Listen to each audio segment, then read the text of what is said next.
దాడులు చేస్తోంది. ఈసారి మళ్ళింతగా రెచ్చిపోయింది. సో పెద్ద ఎత్తున ఇజ్రాయెల్ అధ్యక్షుడు నెతన్యాహు చెప్పుకొచ్చారు, చావో రేవో తేల్చుకుంటాం. ఇజ్రాయెల్ పైన దాడులు చేస్తే, ఇజ్రాయెల్ సామాన్యుల పైన దాడులు చేస్తే పూర్తిగా మీ అంతం చూస్తాం, టెహరాన్ ప్రాంతాన్ని పూర్తిగా కూడా భస్మం చేస్తాం, నేల కురిపించేస్తామని చెప్పి ఇజ్రాయెల్ అధ్యక్షుడు నెతన్యాహు ప్రకటించారు. అయితే ఇది ఇలా ఉండగా పెద్ద ఎత్తున అర్ధరాత్రి కూడా టెహరాన్ లక్ష్యంగా దాడులు కొనసాగాయి. మిసైల్స్ డ్రోన్ ప్రయోగించింది ఇజ్రాయెల్. అయితే టెహరాన్లోని ఆయిల్ బంకర్ని పేల్చేసింది, రిఫైనరీ ప్లాంట్ల పైన కూడా దాడి చేసింది. పెద్ద ఎత్తున అక్కడ మంటలు ఎగిసిపడుతున్నాయి. మరిన్ని దాడులు చేస్తామని హెచ్చరించింది ఇజ్రాయెల్. రానున్న రోజుల్లో ఊహించినటువంటి రీతిలో దాడులు చేస్తామని ఇజ్రాయెల్ ప్రకటిస్తోంది. అయితే ఆపరేషన్ రైజింగ్ లైన్ పేరుతో ఈ దాడులు కొనసాగుతున్నాయి. సౌత్ పార్స్ గ్యాస్ పైన అటాక్స్ తో 9 మంది అణుశాస్త్రవేత్తలు మృతి తెలుస్తోంది. సో ప్రస్తుతానికి ఒకసారి ఇరాన్లో ఏ ప్రాంతాల్లో దాడి చేస్తోంది ఇజ్రాయెల్ చూసే ప్రయత్నం చేద్దాం. సో రాత్రి కూడా అర్ధరాత్రి పెద్ద ఎత్తున ఇరాన్ పైన డ్రోన్లు, క్షిపణులు ఎగిసిపడ్డాయి. ఈ దాడిలో ఇరాన్ మరోసారి బెంబేలెత్తిపోయింది, భయభ్రాంతులకు గురైంది. అయితే Iran supreme leader Ayatollah Ali Khamenei కూడా హెచ్చరిస్తున్నారు, మేము ఇజ్రాయెల్ పై చేసేటువంటి దాడిని మధ్యలో ఫ్రాన్స్, యూకే, అమెరికా లాంటి దేశాలు అడ్డుకుంటున్నాయి, మీరు అడ్డుకుంటే మీ బేస్లను కూడా టార్గెట్ చేయాల్సి వస్తుంది అనేటువంటి వార్నింగ్ని ఇరాన్ చెప్తోంది. ఒక్కసారి నిన్న పెద్ద ఎత్తున దాడికి సంబంధించినటువంటి దృశ్యాలని మీరు యాక్టివ్ స్క్రీన్ పైన చూస్తారు. ఇది ఇక్కడ కనిపించే మ్యాప్. సో ఇరాన్లో ఏ ప్రాంతాల్లో ఈ దాడులు జరుగుతున్నాయి. సో బుషర్, ఇషాఫహాన్, నటాన్స్, తెహరాన్, ఫోజో, బోనాబ్, ఈ 6 ప్రాంతాల్లో కూడా చాలా భీకరమైనటువంటి విధంగా దాడులు కొనసాగుతున్నాయి. 7 ప్రాంతాల్లో కూడా ఈ భీకర దాడులు కొనసాగుతున్నాయి. తెహరాన్ అనేది ఇరాన్కి రాజధాని, అక్కడ పెద్ద ఎత్తున దాడులు కొనసాగిస్తోంది ఇజ్రాయెల్. నటాన్స్ అనేటువంటి ఈ ప్రాంతం ఏదైతే ఉందో అది న్యూక్లియర్ స్థావరాలకు సంబంధించిన ప్రాజెక్ట్. ఎక్కడంగా అక్కడ దాడి చేసింది, పెద్ద ఎత్తున రేడియేషన్ లీక్ అవుతోంది, ఇరాన్ మొత్తం ఉక్కిరిబిక్కిరి అవుతుంది. ఒకసారి ఆ దాడులు ఎంతలా కొనసాగుతున్నాయి పీసీఆర్ ఆ మ్యాప్లో చేయండి. సో ఇరాన్ వైపు నుంచి ఇజ్రాయెల్ ఎంత దూరం, సో 1500 కిలోమీటర్ల వరకు ఏ రకంగా క్షిపణులని, ఏ రకంగా వెపన్స్ని ప్రయోగిస్తోంది. సో మీకు ఆ మ్యాప్ చూస్తే కొంత క్లియర్గా అర్థమవుతుంది. మధ్యలో ఇరాన్, లెబనాన్, సిరియా ఇవన్నీ ఉంటూ ఉంటాయి. సో వాటిని దాటుకొని మరీ దాడి చేయగలుగుతోంది ఇజ్రాయెల్. చాలా పక్కాగా వ్యూహాత్మకంగా ముందుకు వెళ్తోంది. దీనికి ప్రధాన కారణం అటు ఇరాన్ నుంచి పెద్ద ఎత్తున హెచ్చరిక రావడమే. 9 అణుబాంబులు ఉన్నాయి, అవన్నీ కూడా ఇజ్రాయెల్ వైపుగా ఎక్కుపెట్టి ఉంచాం. ఏ క్షణమైనా ఇజ్రాయెల్ పైన ఇరాన్ దాడి చేసే అవకాశం ఉంది. సో ఈ దాడిలో ఇజ్రాయెల్ పూర్తిగా నీలమట్టం అవుతుంది. రైట్ సైడ్ చూడండి, మీకు కనబడుతుంది కదా ఇరాన్, ఇజ్రాయెల్. సో చూడండి, ఆ సుమారుగా 1500 కిలోమీటర్ల దూరంలో చూడండి టెహరాన్, ఇజ్రాయెల్లోని ఒక రాజధాని ప్రాంతం. సో ఈ టెహరాన్ పైన అక్కడ ఏ రకంగా దాడులు కొనసాగిస్తుంది, ఏ స్పాట్లో వారికి సంబంధించినటువంటి కమాండర్స్ ఉన్నారో ఆయా స్పాట్లో ఏ రకంగా న్యూక్లియర్ ప్రాజెక్ట్స్ ఉన్నాయి, సీనియర్ సైంటిస్టులు ఉన్నారో ఆయా ప్రాంతాలు ఎలా టార్గెట్ చేశామనేది ఇజ్రాయెల్ డిఫెన్స్ ఫోర్స్. ఇక్కడ చూడండి, ఒకసారి హోల్డ్ చేయండి. తాహిర్పూర్ కమాండర్ ఆఫ్ ది ఇరాన్కి సంబంధించినటువంటి వీళ్ళందరూ కూడా మరణించారు. వీళ్ళంతా దుర్మరణం పాలయ్యారు. వీళ్ళందరినీ కూడా హతమార్చామని చెప్పి ఇజ్రాయెల్ డిఫెన్స్ ఫోర్స్ చెప్తోంది. ఇజ్రాయెల్ ఇక్కడి నుంచి తమ స్థావరాల్ని టార్గెట్గా, ఇరాన్ స్థావరాలు టార్గెట్గా 1500 కిలోమీటర్ల వరకు ఆ మిసైల్స్ ని, డ్రోన్లని ప్రయోగించి టెహరాన్లో చాలా కీలకమైన ప్రాంతాలని టార్గెట్ చేసుకొని సుమారుగా ఇప్పటి వరకు కొన్ని 10ల సంఖ్యలో అక్కడి అధికారులని, అక్కడి సైంటిస్టులని పూర్తిగా నేల కురిపించేసింది. ఒకసారి నిన్న రాత్రి కూడా, నిన్న ఉదయం నుంచి అర్ధరాత్రి వరకు కూడా పెద్ద ఎత్తున ఇజ్రాయెల్ మరోసారి ఇరాన్ పైన దాడులకు పాల్పడింది. ఒకసారి ఆ విజువల్స్ చూద్దాం.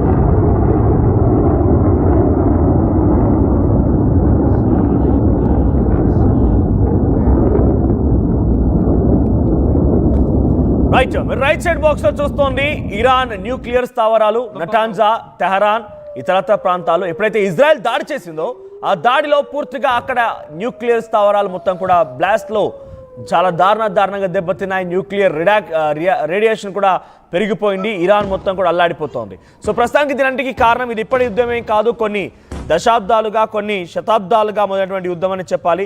కొన్ని వందల సంవత్సరాల నుంచి కూడా ఇరు దేశాల మధ్య ఈ యుద్ధం అనేది కొనసాగుతూనే ఉంది. అది ఒక కోల్డ్ వార్ నుంచి కాస్త ఇప్పుడు తారాస్థాయికి చేరింది. ఇజ్రాయెల్, గాజా, హమాస్, హెజ్బోలాకు సంబంధించినటువంటి లెబనాన్, సిరియా, గాజా ఈ 3 ప్రాంతాల్లో దాడులు చేస్తుంటే అక్కడ సంబంధించిన కొంతమంది సంస్థలు హెజ్బోల్లా, హమాస్ లాంటి కొన్ని సంస్థల పైన దాడులు చేస్తుంటే ఈ దాడిని ఇరాన్ తిప్పికొడుతోంది. ఎట్టి పరిస్థితుల్లో వారిపై దాడి చేయకండి అని చెప్తోంది, వార్నింగ్ ఇచ్చింది. మేము గాజాకి మద్దతుగా ఉంటామంటోంది. గాజాకి కొన్ని వెపన్స్ సప్లై చేసింది. హమాస్, హెజ్బోల్ లాంటి సంస్థలకి వార్ ఎక్విప్మెంట్ అందించింది ఇరాన్. సో వారంతా కూడా ఇజ్రాయెల్ పైన ప్రతిదాడి చేసి ఇజ్రాయెల్ని కూడా నేల కురిపించేస్తానని వార్నింగ్ ఇస్తున్నారు. సో ఈ క్రమంలోనే ఇరాన్ డైరెక్ట్గా యుద్ధంలోకి దిగింది. ఇక ఇజ్రాయెల్ పైన దాడి చేస్తామని హెచ్చరించింది. అన్నంతగానే ఇజ్రాయెల్ పైన దాడి చేసింది గతంలో సుమారుగా ఒక 5-6 నెలల క్రితం. అయితే దాడిని తిప్పికొట్టే క్రమంలో ఇజ్రాయెల్ కూడా దాడి చేసే ప్రయత్నం చేసింది ఇరాన్ పైన. ఆ తర్వాత మరింతగా రోజుకు యుద్ధం పెరిగి ఏకంగా 9 అణుబాంబులు ఉన్నాయి. 9 అణుబాంబులను కూడా మేము ఇజ్రాయెల్ పైన ప్రయోగిస్తాం, ఇజ్రాయెల్ నెల కురిపించేస్తామని వార్నింగ్ని అటువైపు నుంచి ఇరాన్ వ్యక్తపరిచింది. ఏకంగా ఇరాన్కి సంబంధించిన సుప్రీం లీడర్ అయతుల్లా అలీ ఖమేనీతో పాటుగా ఆయన ప్రముఖ పొలిటికల్ అడ్వైజర్ అటువంటి అలీ షమ్ఖానీ కూడా ఈ ప్రకటన చేశారు. ఆర్మీ చీఫ్లకి అడ్వైజింగ్ జారీ అయింది, ఈ ఆదేశాలు జారీ చేశారు. సో అయితే మెల్లమెల్లగా వారు ఏ క్షణమైనా దాడి చేయొచ్చని ఒక ఆలోచనతో ముసాద్ లాంటి ఒక అద్భుతమైనటువంటి ఇంటెలిజెన్స్ నిఘా విభాగం ఇజ్రాయెల్కి పనిచేస్తుంది. అయితే ఇజ్రాయెల్ ముందుగానే పసిగట్టింది, ఏ క్షణమైనా మా పైన దాడి చేయొచ్చు, ఏ క్షణమైనా మమ్మల్ని నేల కురిపించేయొచ్చు, కాబట్టి మేము దాన్ని ప్రతిఘటించాలి అని ముందస్తులో భాగంగానే సోమవారం రోజున చేసినటువంటి ఆ ప్లాన్ ప్రతీకారం ఇవన్నీ కూడా శుక్రవారం రోజున ఎగ్జిక్యూట్ చేయడం స్టార్ట్ చేశారు. సో శుక్రవారం నుంచి కూడా ఆపరేషన్ రైజింగ్ లైన్ పేరుతో పెద్ద ఎత్తున ఇరాన్ పైన మూకుమ్మడిగా దాడి చేయడం మొదలుపెట్టింది ఇజ్రాయెల్. కొన్ని వందల సంఖ్యలో డ్రోన్లని, కొన్ని 10ల సంఖ్యలో క్షిపణులను ప్రయోగించింది. ఇవన్నీ కూడా అక్కడి చాలా కీలకమైన ప్రాంతాలని దెబ్బకొట్టే ప్రయత్నం చేసింది. టెహ్రాన్, ఆ తర్వాత నటాన్జా, ఇషాహాన్, బెహనర్ ఇవన్నీ కూడా సుమారుగా 7 ప్రాంతాల్లో ఈ రకమైనటువంటి ఒక దాడికి పాల్పడింది ఇజ్రాయెల్. ఈ దాడిలో న్యూక్లియర్ స్థావరాలు టార్గెట్గా చేసినటువంటి ఈ దాడిలో సుమారుగా అక్కడ న్యూక్లియర్ స్థావరాలు పూర్తిగా దెబ్బతిన్నాయి. ఆ దెబ్బతిన్నటువంటి న్యూక్లియర్ స్థావరాల్లో ప్రస్తుతానికి రేడియేషన్ లీక్ అవుతోంది. దానికి ప్రతిఘటనగా సుమారుగా ఇరాన్ దగ్గర 10 మంది అధికారులు, కీలకమైనటువంటి సైంటిస్టులు మరణించడంతో ఇరాన్ కూడా దాడి చేసే ప్రయత్నం చేసింది. సుమారుగా 800 డ్రోన్లని ఇజ్రాయెల్ పైన ప్రయోగించింది. ఇజ్రాయెల్ వాటన్నిటి కూడా పూర్తిగా చాలా సమర్థవంతంగా తిప్పికొట్టే ప్రయత్నం చేసింది. వాటన్నిటి కూడా నేల కురిపించేసింది. అయితే తమ సామాన్యులే టార్గెట్గా ఇరాన్ దాడి చేస్తుంటే ఇజ్రాయెల్ మరోసారి రాత్రి కూడా ఒక కీలక ప్రకటన చేశారు ఇజ్రాయెల్ అధ్యక్షుడు నెతన్యాహు. సో చావో రేవో తేల్చుకుంటాం. అయతుల్లా అలీ ఖమేనీకి సంబంధించి అహంకారమే అక్కడి ప్రజల యొక్క ప్రాణాలని బలికొంటుంది, అక్కడి సామాన్యుల ప్రాణాలను బలికొంటుంది, అక్కడ అధికారుల ప్రాణాలు బలికొంటుంది. ఆయన అహంకారం, ఆయన దురుద్దేశమే ఇంతటి పరిస్థితి దారితీస్తుంది. సో ప్రస్తుతానికి ఇకనైనా బుద్ధి మార్చుకొని సఖ్యతగా ఉండకపోయినట్టయితే మా స్థానికులే, మా సామాన్యులే టార్గెట్గా కనుక వాళ్ళ లక్ష్యాలు కనుక ముందుకు వెళ్తే డెఫినెట్గా అంతకంతకు సమాధానం చెప్పాల్సి వస్తుందనేది ఆయన చాలా స్ట్రాంగ్ వార్నింగ్ ఇచ్చారు. అర్ధరాత్రి కూడా పెద్ద ఎత్తున తమ దాడుల్లో టెహరాన్ ప్రాంతంలో కీలకమైనటువంటి ఆయిల్ బంకర్లు, ఆయిల్ రిఫైనర్ ఫ్యాక్టరీలు మొత్తం కూడా పూర్తిగా దెబ్బతిన్నాయి. పెద్ద ఎత్తున ఒక అస్తవ్యస్తమైంది. మీరు గమనించండి, ఇక్కడ జాగ్రఫికల్గా ఇరాన్తో పోలిస్తే కనీసం 25% పావు వంతు కూడా ఇజ్రాయెల్ అవ్వదు. కానీ ఇజ్రాయెల్ దగ్గర ఉన్నటువంటి వార్ ఎక్విప్మెంట్, ఇజ్రాయెల్ దగ్గర లేటెస్ట్ టెక్నాలజీకి సంబంధించినటువంటి అదంతా కూడా ప్రపంచ దేశాల్లో ఒక మంచి స్థానంలో ఉంది. సో ఇరాన్ ఆ చిన్న దేశమైనటువంటి ఇజ్రాయెల్ చూడండి, ఇక్కడ మీకు లెఫ్ట్ సైడ్ బాక్స్లో కనబడుతున్నటువంటి ఆ రైట్ సైడ్ బాక్స్లో కనబడుతున్నటువంటి ఆ విజువల్స్ మీరు గమనిస్తే కనుక ఇజ్రాయెల్ చాలా చిన్న దేశం.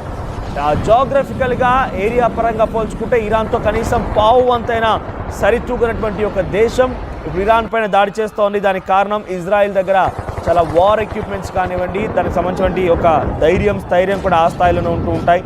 సో ప్రతి ఇంటికి కూడా తమ దేశ ప్రజల్ని కాపాడుకోవడం కోసం బంకర్లను తప్పనిసరిగా ఏర్పాటు చేశారు. సో అంతా కూడా ఒక్కసారిగా సైరన్ మోగ్గానే బంకర్లోకి వెళ్ళిపోతూ ఉంటారు. ఆ బంకర్లోకి వెళ్ళిపోయి వారంతా కూడా సురక్షితంగా వారి ప్రాణాలు కాపాడుకుంటూ ఉంటారు. ఎప్పుడైతే ఒక్కసారిగా సైరన్ మోగడంతో పాటుగా రెడ్ అలర్ట్ అనేటువంటి యాప్ ద్వారా వారికి ఇన్ఫర్మేషన్ వస్తుందో వెంటనే వారంతా ఒక్కసారిగా అందులో వెళ్ళిపోతున్నారు. ఒకసారి పీసీఆర్ రైట్ సైడ్ హోల్డ్ చేయండి. సో ఇజ్రాయెల్ చూస్తున్నారు కదా, వైట్ కలర్లో కనిపించేది లెఫ్ట్ సైడ్లో ఆ ఇజ్రాయెల్. సో పక్కనే లెబనాన్ పైన దాడి చేసింది ఇజ్రాయెల్, గాజా పైన దాడి చేసింది, సిరియా పైన దాడి చేసింది, ఇప్పుడు ఇరాన్ పైన దాడి చేస్తోంది. మధ్యలో ఇరాన్ కూడా ఇరాక్ సహాయం పొందేందుకు ప్రయత్నం చేసింది. ఇరాక్ సహాయం తీసుకుని ఒక రకంగా ఇండైరెక్ట్గా యెమెన్స్ కూడా సహాయం చేస్తున్నారు హౌతీస్. ఎప్పుడైతే రెడ్ సీ గుండా అక్కడికి అమెరికా అటు ఇజ్రాయెల్కి వార్ ఎక్విప్మెంట్ పంపించే ప్రయత్నం చేస్తుందో దాన్ని పూర్తిగా నేల కురిపించిన లాంటి ప్రక్రియని ఈ యెమెన్లే చేశారు, హౌతీస్ చేశారు. సో హౌతీస్ కూడా ఇరాన్కి సపోర్ట్గా ఉన్నాయి. సో ప్రస్తుతానికైతే ఇరాన్ ఇజ్రాయెల్ మధ్య ఈ దాడి కొనసాగుతుంది. ఏ క్షణమైన ఈ యుద్ధంలోకి ఇరాక్ చేరొచ్చు. దీంతో పాటుగా అటు యెమెన్స్ కూడా డైరెక్ట్ యుద్ధ క్షేత్రంలోకి దిగొచ్చు. గాజా, లెబనాన్, సిరియాకి సంబంధించి కూడా ఈ యుద్ధంలోకి బహిరంగంగా అటు ఇరాన్కి మద్దతుగా ఒకేసారి మూకుమ్మడి దాడిగా ఇజ్రాయెల్ పైన దాడి చేసే అవకాశం కనబడుతోంది. ఈ దాడి కనుక ఈ రకంగానే కొనసాగితే పశ్చిమాసియా మొత్తం బగ్గుమంటున్న నేపథ్యంలో మూడో ప్రపంచ యుద్ధం తథ్యంగా కనబడుతోంది. ఒకవైపుగా అమెరికా కూడా తమ ఆర్మీకి సంబంధించిన విజువల్స్ని విడుదల చేస్తోంది, ఫీట్స్ చేస్తున్నారు, యుద్ధ విన్యాసాలు చేస్తున్నారు. సో వీటన్నిటికీ కారణం ఇరాన్ తమ పైన హెచ్చరించడమే. ఇరాన్ ఏం చెప్తోంది, ఈ దాడిలో తప్పకుండా అమెరికా హస్తం ఉంది, అమెరికా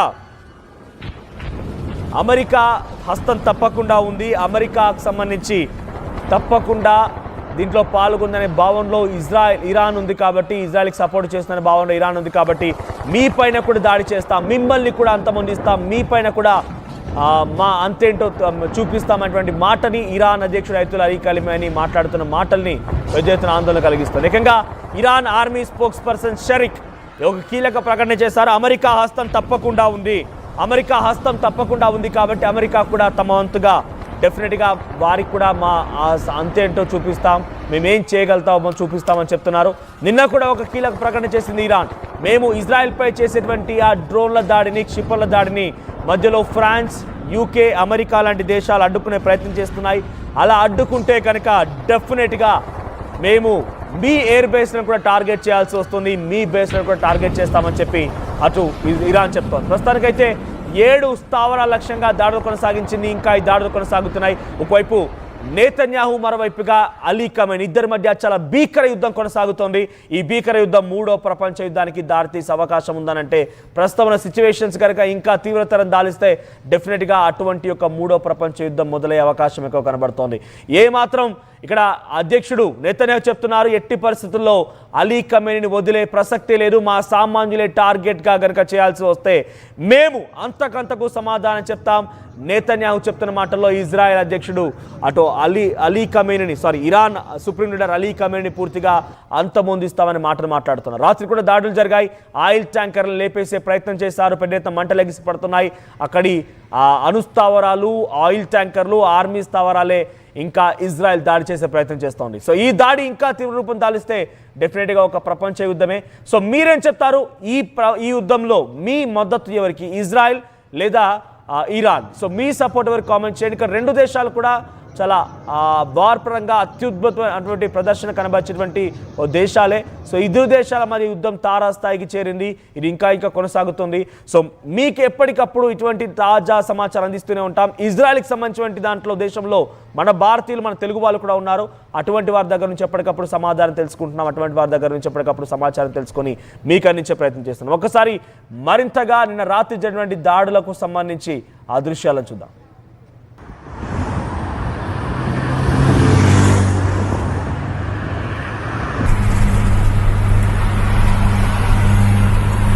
Dari baka argument